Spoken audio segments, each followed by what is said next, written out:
Hello friends, स्वागत है आप सभी का एक बार फिर से मेरे यूट्यूब चैनल कहानियों का सफ़र में। आज मैं आपके लिए एक नई कहानी लेकर आई हूँ। एक नौजवान शिष्य अपने गुरु के पास पहुँचा और बोला, गुरुजी, एक बात समझ नहीं आती, आप इतने साधारण वस्त्र क्यों पहनते हैं? इन्हें देखकर लगता ही नहीं कि आप एक ज्ञानी व्यक्ति हैं जो सैकड़ों शिष्यों को शिक्षित करने का महान कार्य करता है। गुरुजी मुस्कुराए। फिर उन्होंने अपनी उंगली से एक अंगूठी निकाली और शिष्य को देते हुए बोले, मैं तुम्हारी जिज्ञासा अवश्य शांत करूँगा, लेकिन पहले तुम मेरा एक छोटा सा काम कर दो। इस अंगूठी को लेकर बाजार जाओ और किसी सब्जी वाले या ऐसे ही किसी दुकानदार को इसे बेच दो।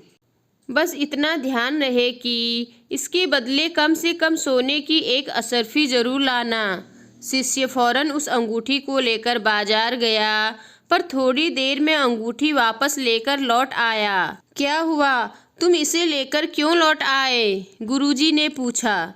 गुरुजी, दरअसल मैंने इसे सब्जी वाले, किराना वाले और अन्य दुकानदारों को बेचने का प्रयास किया, पर कोई भी इसके बदले सोने की एक असरफी देने को तैयार नहीं हुआ।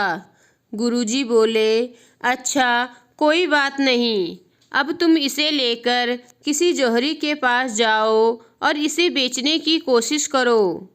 शिष्य एक बार फिर अंगूठी लेकर निकल पड़ा, पर इस बार भी कुछ ही देर में वापस आ गया। क्या हुआ?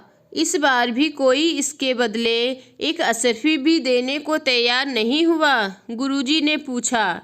शिष्य के हाव भाव कुछ अजीब लग रहे थे।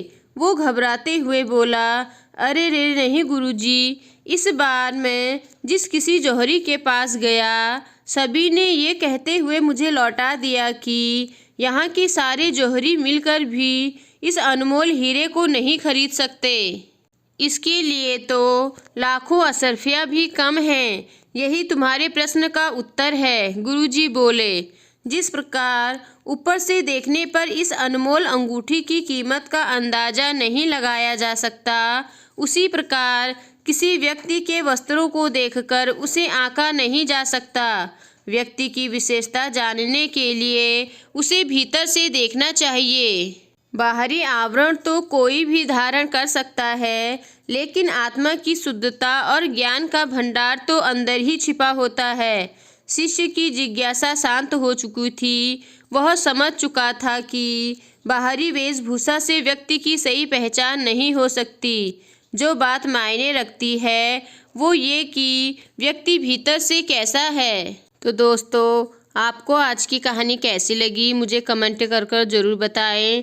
और अगर आपको कहानी पसंद आई हो तो मेरे चैनल को लाइक कीजिए और सब्सक्राइब कीजिए, और साथ ही अपने दोस्तों के साथ आगे शेयर कीजिए। धन्यवाद।